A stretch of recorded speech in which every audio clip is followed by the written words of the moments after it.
All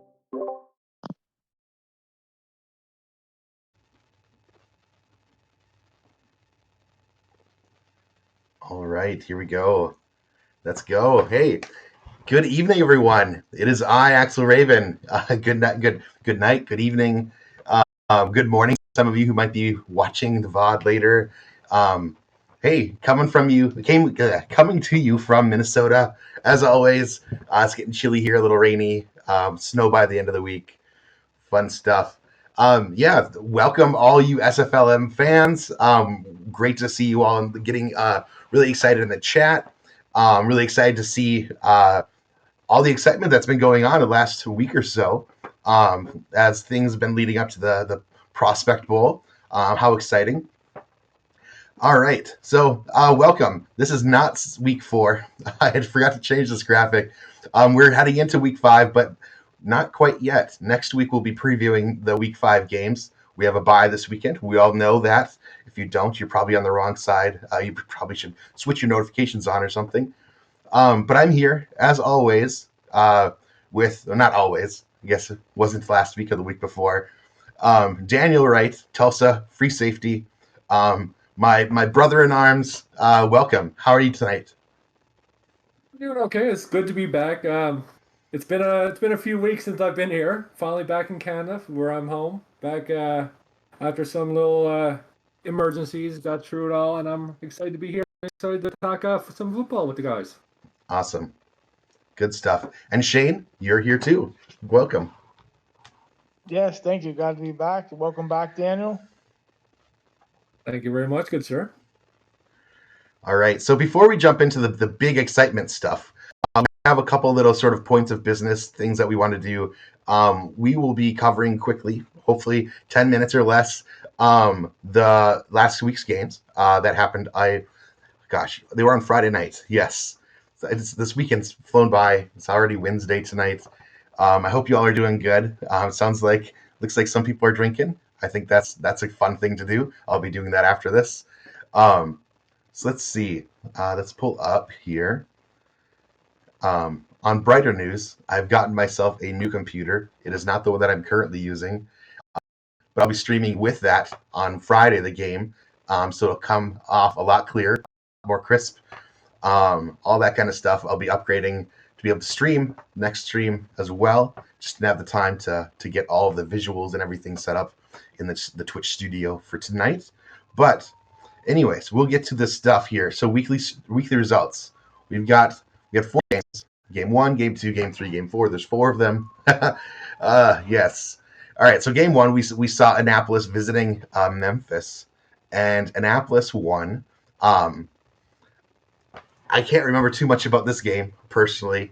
I'm going to toss it over to Daniel to see what his thoughts were on the game.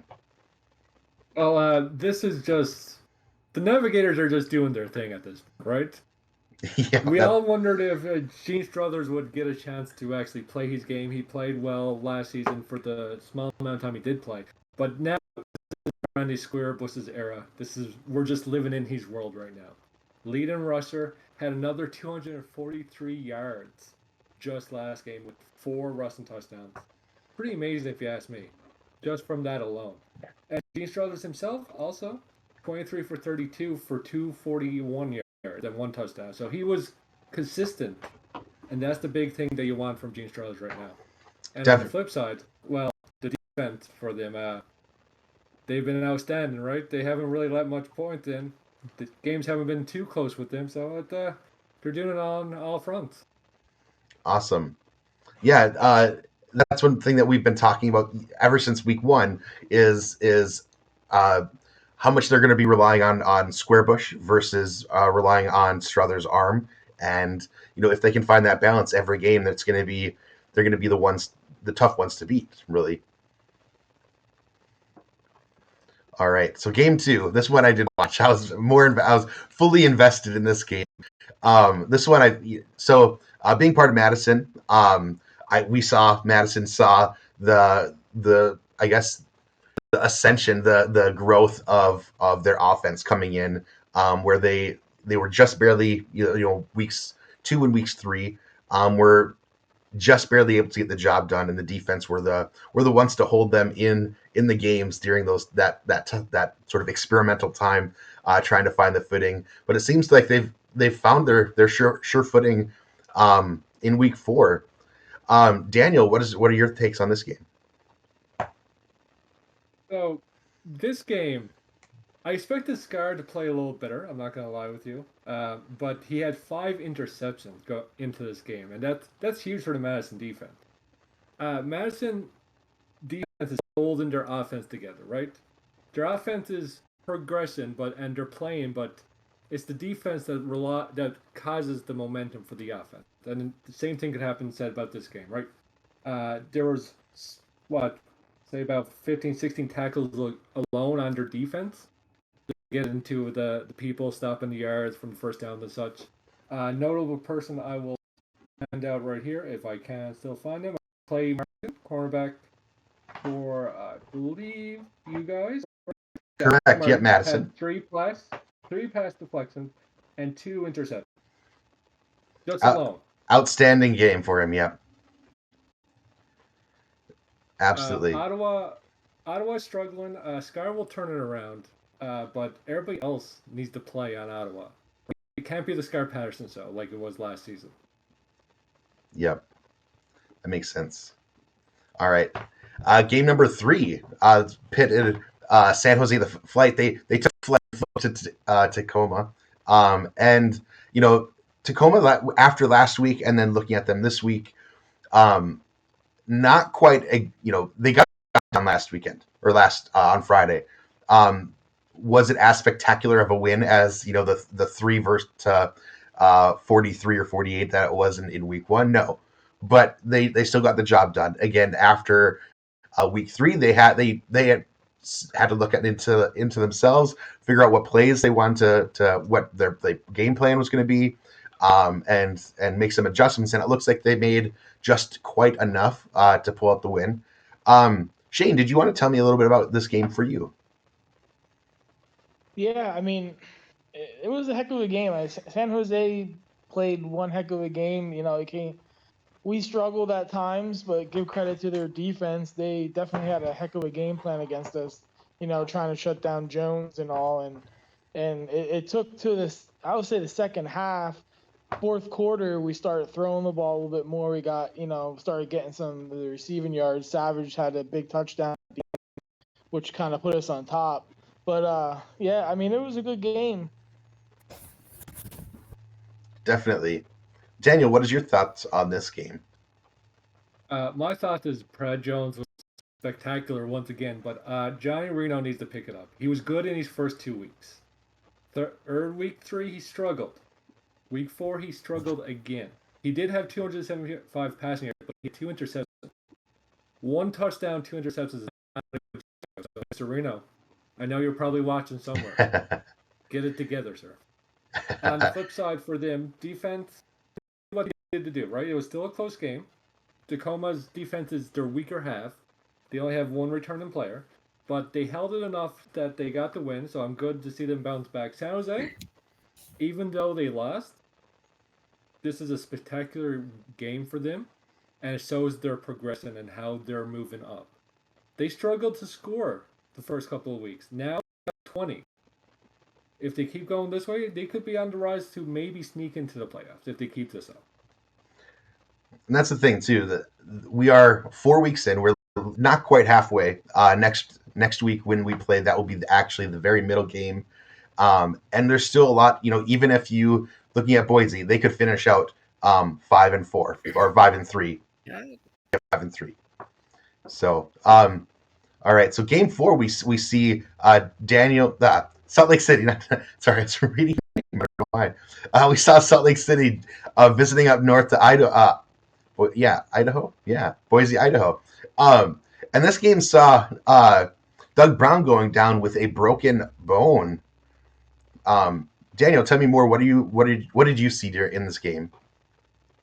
So this shows just how Doug Brown is make or break, right, for the Mud Dogs. He went down early. He only had 4 carries for 19 yards, and then he got hit. He did have a long of 10, but he went down, and then the offense they didn't really do anything.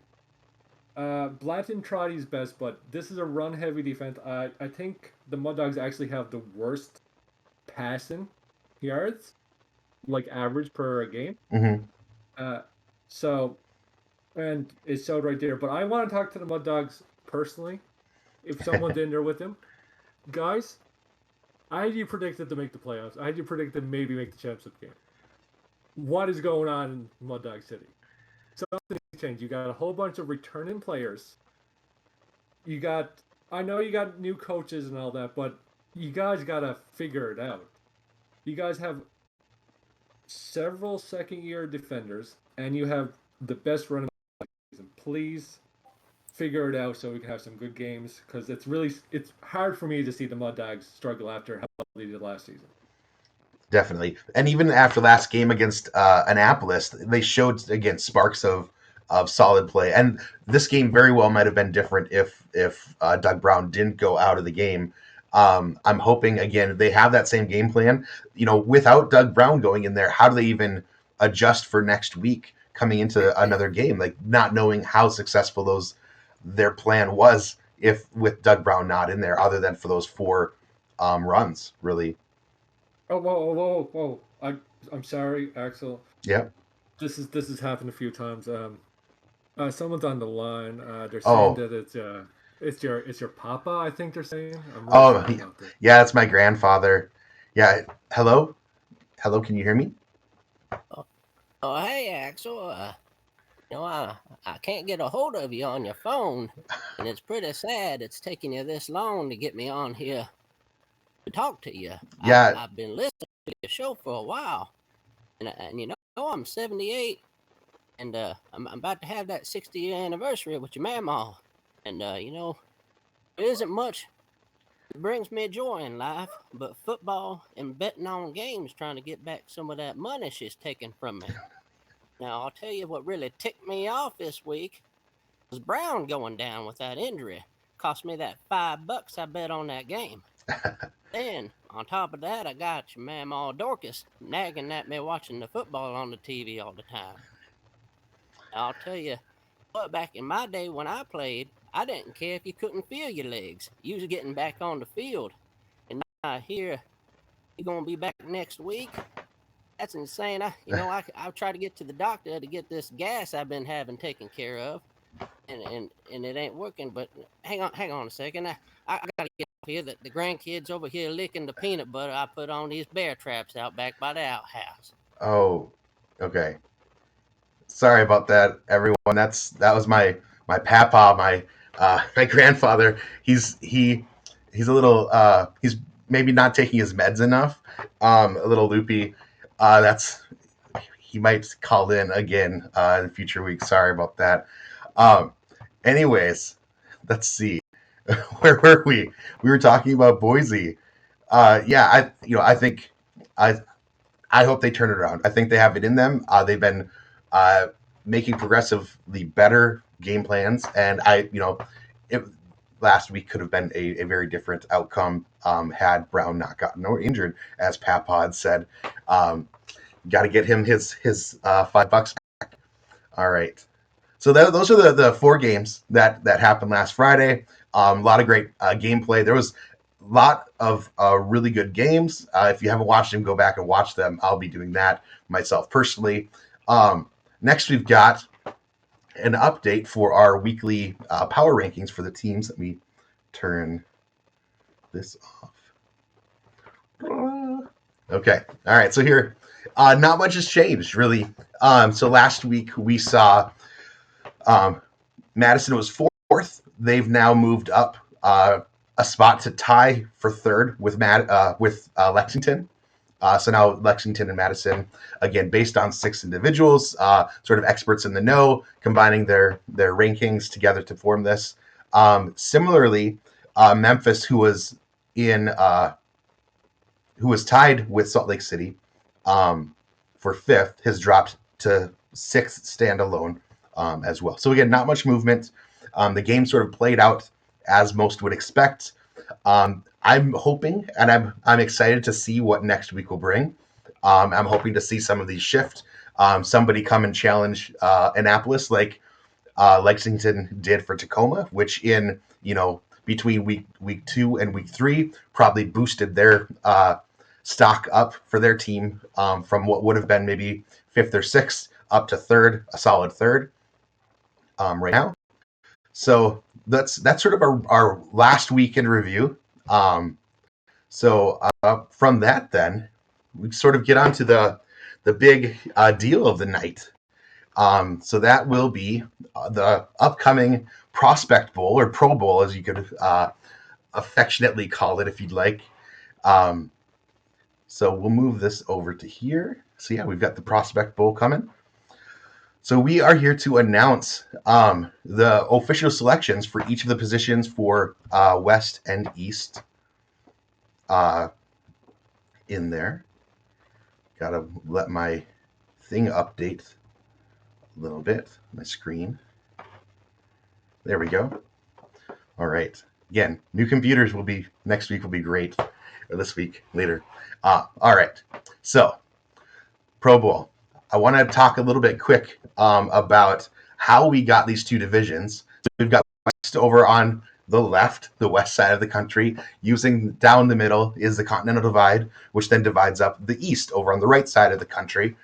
So again, West, we've got Tacoma, Boise, Salt Lake City, and San Jose to make up the 4 of the 9 teams over on that side. And then additionally, we've got Madison, Ottawa, Lexington, Memphis, and Annapolis on the east side, making up the 5 teams in the East. I want to say that, I really appreciate everybody turning out the vote. Everybody, hyping this up. Again, it started off as a very simple idea, I think last Friday or Saturday night. Decided to, hey, let me put together a simple survey, put that together, sent it out with the plan to, hey, this is a great way to spend our bye week. Everybody has no football. We've already got the big championship in the SFL done, so this whole week would have been with no football. So we didn't want to have that happen, right? So a total of 99 individuals came out and submitted votes. So this is really people, your peers, your SFLm fellow players, your coaches, people in the SFL community, the pro players, pro coaches, GMs, all getting in there and sort of making their choices known, right?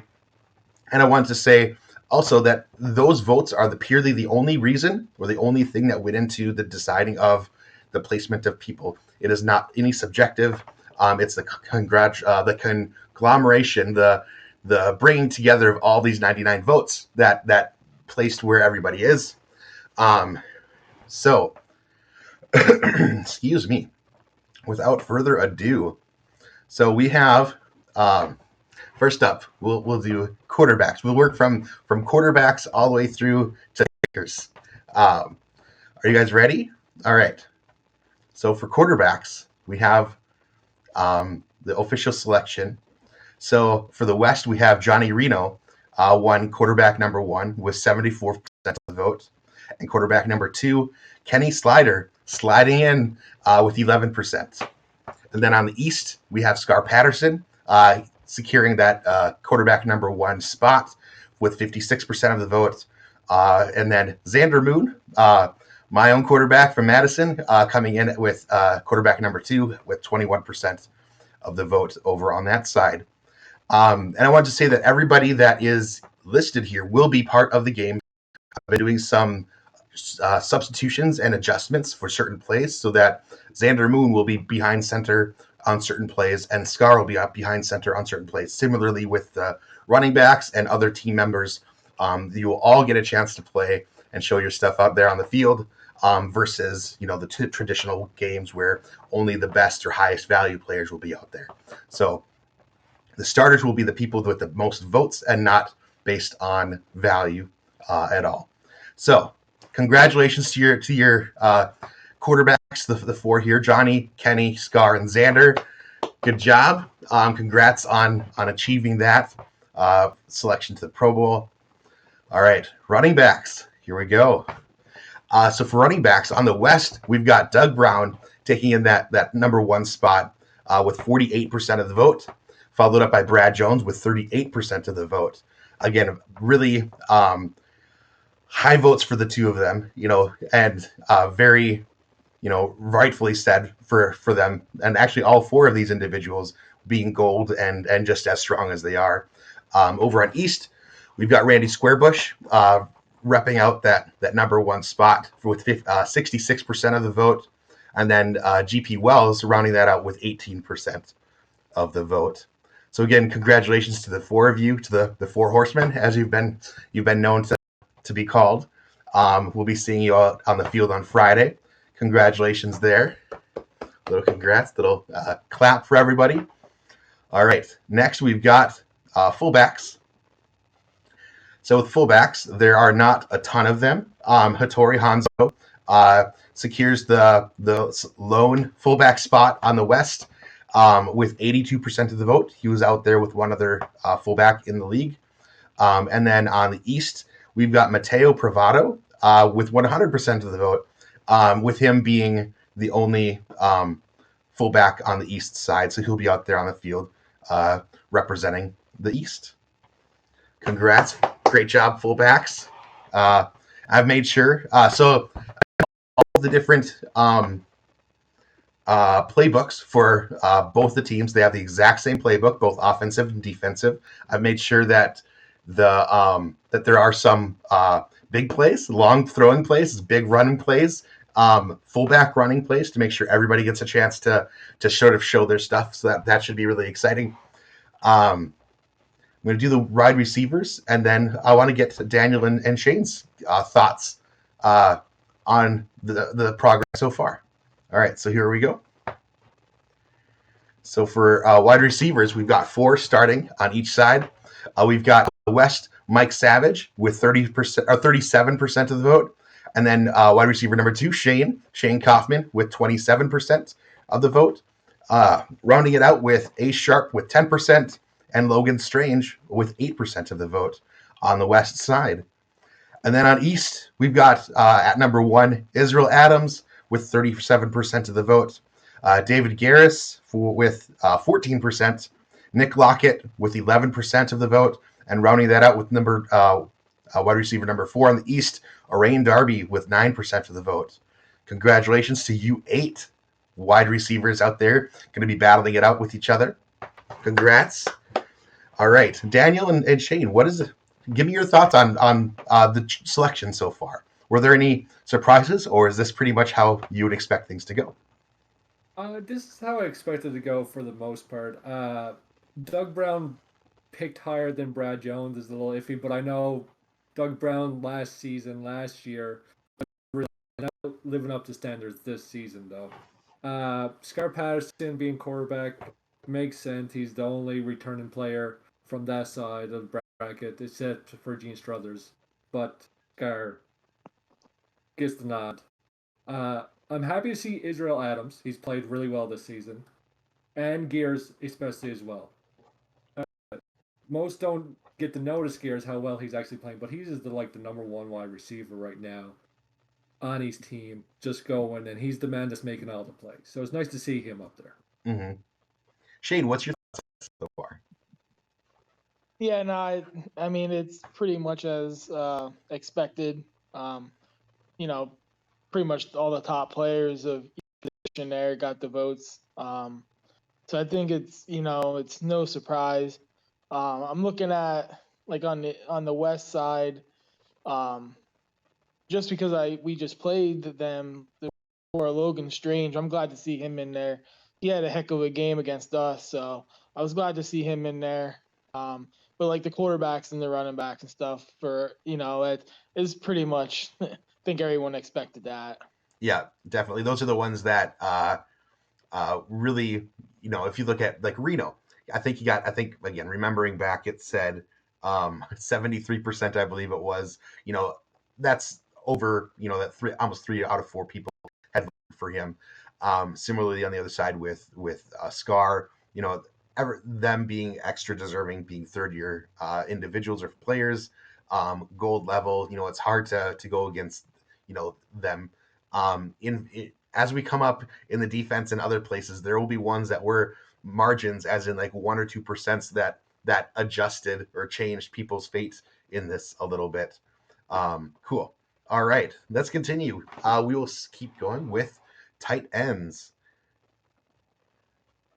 So for tight end, on the west side, we have DJ Bay at 43%, gathering that amount of votes. And similarly, a newcomer, Kyle Storm, I believe this is only, or week 4 was his only second week possibly in the league, coming in with 33% of the vote. Again, individuals were out there, getting the vote in, wanting to rack up their stock by making themselves known, which I think is a great thing anyway. So giving them an excuse to do that, trying to get people to vote for them. Similarly, on the east side, we've got Caesar Ackerman with 43% of the vote. And then coming Scott Fowle with 17% of the vote. Again, this was Scott Fowle won out over, I believe, Morgan Applewhite by roughly 1 or 2%. So I was waiting on to find out whether if it would be Scott or not as number 2 tight end up until the very last, couple hours of the voting. So congratulations to the 4 of you. Good job, tight ends, getting out there. Caesar Ackerman is a second-year tight end coming in. Really excited to see him being represented or recognized for his ability out there on the field. Great job, tight ends.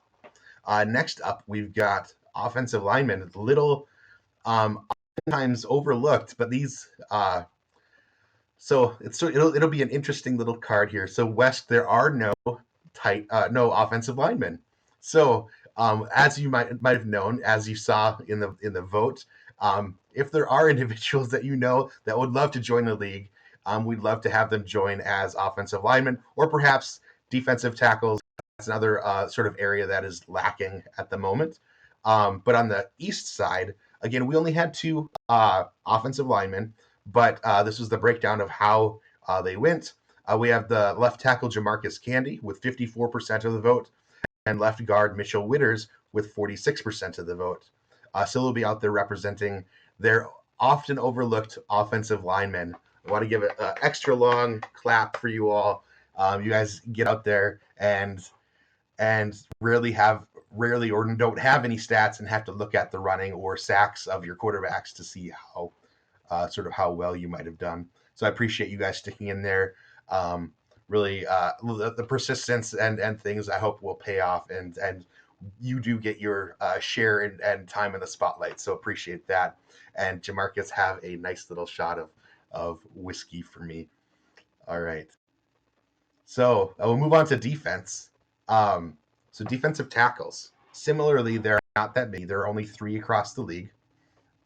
But we have, with 100% of the vote, Buster Johnson with taking up that defensive tackle number 1 spot on the West. And then on the East, we've got Odette Boudreau with 58%, and then TC Turner rounding that out with 42% of the vote.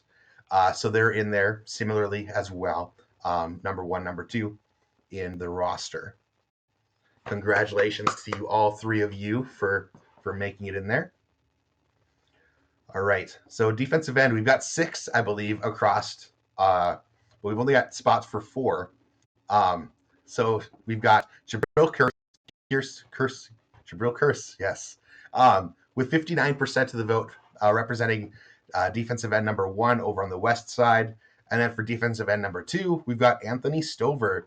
I believe he is also similarly maybe a second week individual, maybe third. I'm really excited to see how involved, how engaged these individuals are. On the east side, we've got defensive end number 1, Robert Cherry from Madison, with 56% of the vote coming in. I believe he started in week 2. So again, very fresh faces. Angela Meerkat coming in with 34% of the vote, rounds that out. Angela, I believe, started absolutely week 1 as well, maybe week 2. Correct me if I'm wrong in chat, but one of those still very, very fresh face. We'll move. Actually, before we move on, Daniel, Shane, any thoughts on these tight ends, offensive line, defensive line? Shane, you go first. All right. Yeah. No, like you said, I mean, there's not many each there, so it's kind of just got to go with what's there. So definitely no surprise on these picks. Yeah, it's really knowing how much we need offensive linemen. The biggest thing for me was the tight ends. On the west side, the positions were very close. If anybody took notice of that, so it could have went either way in the west. Definitely, it was, and in fact, that was, I believe, how things worked out in the very first day of the voting was one person was really high, and then all of a sudden the fan base of another came in and sort of overtook that. It was sort of fascinating to watch over time. Definitely seeing the difference between Bandit and Kyle Storm. Yeah, they're, I mean, again, within 10 percentage points of each other, but together they made up for, I want to say, 70 to 80% of the vote, with the remaining 20% divided between two other tight ends over on the west side. All right, so with the next step is inside linebacker and outside linebacker, very specific positions. But in a lot of our things, linebackers are sort of grouped together. So these are pulled apart into the inside linebacker and outside linebacker because they don't really, I mean, they can play different positions. But anyways, so for inside linebackers who have been selected, so for the West, we've got Earl Fields. Shane knows this fella. I know this fella from last season, not a year, season. Daniel knows this fella. The returning inside linebacker for Tacoma, Earl Fields the fourth, with 61% of the vote. Congrats to him for making that. And then rounding that out with number 2 is Golden Dino. Not sure which one you prefer. Let us know. With 23% of the vote. Congrats to Golden as well. Coming in, I believe, pretty recent pickup, as in September, I believe, maybe August, but not a returning person yet. On the East, we've got inside linebacker number 1, Nathaniel Diggs. Congrats, Nathaniel, for making it. He's with 60% of the vote. So again, roughly 2 out of 3 individuals, just like Earl. And then I'm going to give my darndest shot on trying to pronounce that first name. For inside linebacker number 2, we've got Yabambwe, yeah, something like that. Adams, Mr. Adams, for 20%. So congrats to these 4 inside linebackers. Important part. Good job. Congrats. All right. So we'll move on now to outside linebackers. Here we go. Da-da-da-da. All right. So on the West, we've got outside linebacker number 1 is Diamond Blackwell, having earned 55% of the vote, followed up by Bogey Barr with 28% of the vote. Diamond's been out there, representing Boise, really hard pressed, good tackler. We battled him in week 2 at Madison. Outstanding stats, really strong player, strong leader as well, I believe. On the East, we've got outside linebacker number 1 in that spot is Tazzy Blackwell. I'm not sure relation, I don't think literally, but you never know. They have a joint mutual background coming from the NPON Wrestling Arena company. Tazzy earned 64% of the vote. And following her up in outside linebacker number 2 spot is Declan O'Rourke with 14% of the vote. Linebackers, congrats. We'll see you guys out on the field. And then next up, we'll do cornerbacks, and then we'll take another little chat as well. So cornerbacks, there's a lot of competition. I believe on both sides of East or West, there was 12 different cornerbacks to narrow down to the top 3. So there's a lot of competition over there. So for cornerbacks, we've got on the West, in the number 1 spot, we've got Don Fletcher with 35% of the vote. Congrats, Don, getting out there, strengthening that 90 consistency. CB number 2, we've got Edwin Crow with 18% of the vote. And then to round out, Mark Kaufman with 14% of the vote. Congrats to you as well. On the East, we've got Mr. Shaking the trees and seeing what falls, really getting out that vote. Mr. King Rashid, getting 33% of the vote. Over on the East, securing that number one spot. CB number 2 goes to Laquan Smith, wonderful cornerback. Just pay attention to him. He's a tough person out on Memphis in the backfield there. And then to round that out, we've got Stuart Zamelia with 10% of the vote. The font on my computer. Stuart coming to us from Annapolis. All right. And Shane. First, Shane, how does it feel? How do you think Mark is going to feel about being selected in here? Oh, he's gonna be excited. I was happy to see that vote. Him being new and his first year. Yeah, I honestly didn't think he was gonna get the enough votes to get in, but I'm happy to see him in there. I'm looking at Earl Fields. That's definitely he definitely deserves that. I mean, in my opinion, best inside linebacker in the league, so he definitely deserves it. So I mean, definitely looking pretty solid here. Awesome. Daniel, what are your thoughts? It's nice to see the King get into the All-Star game. I know he's been lobbying. He's been looking forward to it. He's been talking a lot with us in our Discord. So it's nice to see him in there. Laquan, not very talkative a lot of the times, but he usually leaves the plane on the field. So it's nice to see him get in as well. Mark, I'm happy for your brother. Good to see him in there. And it's good to see Earl as well. And especially good that people noticed that Tazzy was having an outstanding season. He is one of the forefront on the Navigators defense, and he's just killing it. It shows that the people who vote, all the fans and all that, every single one of us is actually looking and watching that as well. So I see a lot of promise in her future. Awesome. Agreed. Everybody, seeing really all the people coming out, all the people getting involved in this and getting excited about this. I'm really excited about it. Makes me want to jazzed up about Friday, the game Friday. Total. So we'll move on to free safeties. So for the Prospect Bowl, for our free safeties, here we go. So in the West, we've got Orlando Grimm from Tacoma coming in the number one spot with a solid 61% of the vote. Followed up by Jax Nuke, fellow Boise free safety, getting that number 2 spot. And on the East, we've got Travis Arthur. VK, recognize you. Number 43. I'm sorry, not number 43. 43% of the vote there. Good job there. And then rounding that out, we've got Jerry D. Gond with 27% of the vote for free safety. Congrats there. Good job, guys. All right. And now strong safety. Let's see. So strong safety, we've got, nobody's confused by this. Dante Grimm comes in there with 62% of the vote, securing that number 1 spot pretty solidly. Rounding it out with Bryant James with 14% of that vote as well. Congrats to you two. And then on the East, we've got Isabella Blackwell with 37% of the vote.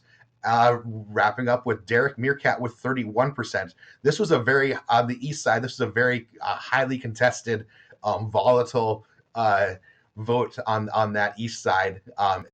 37%, 31%. Adrian Blaine was a close, 27%. And then I don't remember the other person, but those three were battling it out. Every single hour was changing for them a little bit here or there. So why don't you give a shout out there? Isabella winning out there with 37%, followed up by Derek Meerkat with 31%. Funny enough, Derek Meerkat and Angela Meerkat will be on the same side of the representing the defense for the East. Angela on the defensive line as a defensive end, and Derek in the backfield as a strong safety. Pretty exciting news there for them. And to wrap up, we've got our kickers. First, congrats to the strong safeties. Good job. All right, our kickers. There were 2 on each side. So the winners, we have Gunnar Axelson representing the West with 64% of the vote, and then Brooke Beisel representing the East Division with 71% of the vote.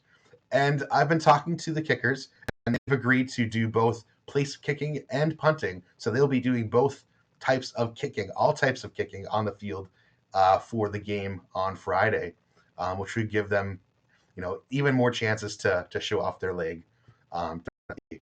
So that's that. Those are the official selections for the Prospect Bowl.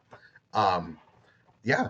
What are your thoughts, Daniel, on the whole? So the thing I have to mention, and this is very funny to me, but on the West, correct me if I'm wrong, but we have the Brothers Grimm. So it's going to be a very bad fairy tale for the East Side by looks. I was going to say that between Orlando Grimm and Dante Grimm in the backfield as strong safety and free safety, they'll be back there creating a graveyard of sorts for any ball that's thrown out there. So definitely. Shane, what are your thoughts? Oh, go ahead, Daniel. Oh, no. I was going to say I'm happy for everyone that made it. Super glad to see them get their chance, and it should be a fun time. Definitely. Yes, thank you. Shane, what are your thoughts on that last little bit?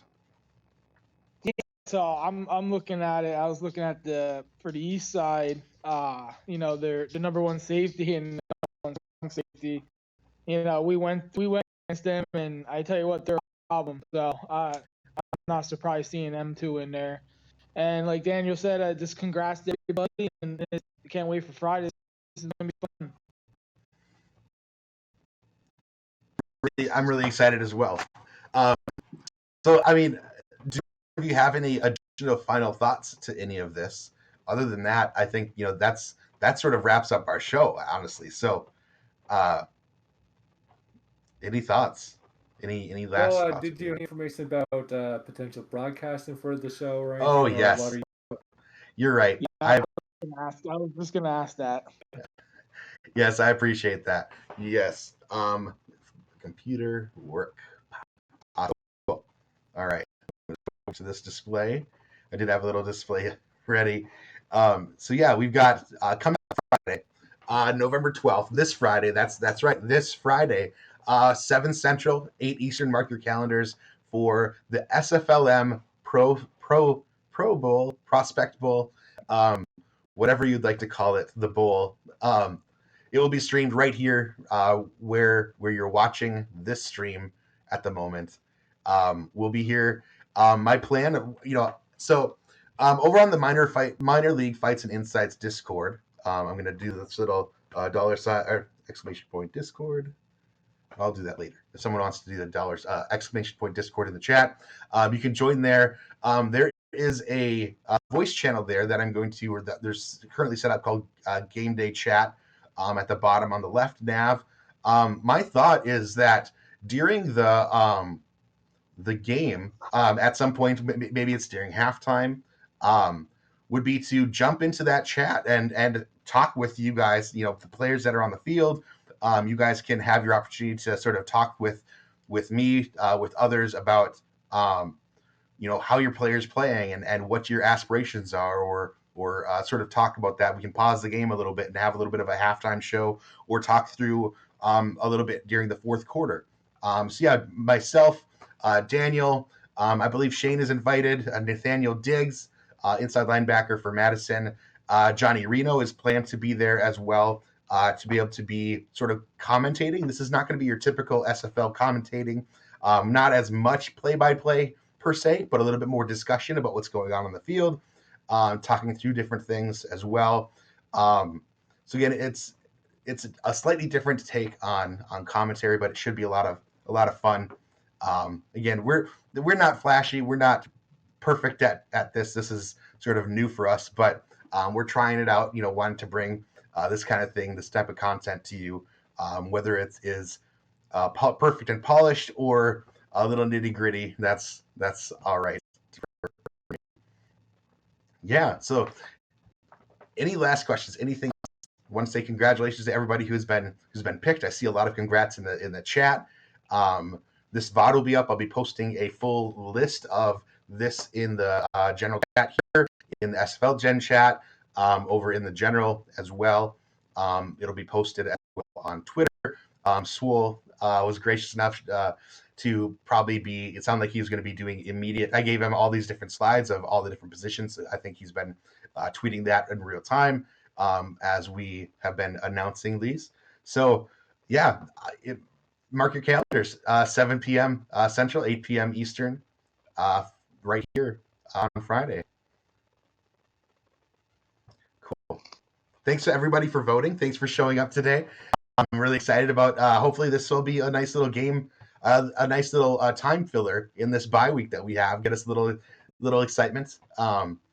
So yeah, thank you, Daniel, for joining us. Welcome back. Thanks for joining us again. I hope this was fun. Shane, thanks as always for joining us. Thank you for having me back. It's good to be back. It's good to finally be a part of the SFL again. Yeah, absolutely. Well, good. All right. Thanks for having me back. Absolutely. Cool. All right. We'll let you all go. And yeah, so within 60 seconds, as soon as I stop this, I'll go and post the full list there for you in all the different places that you can find it. Congrats, and looking forward to a show on Friday night. All right, take care. Bye.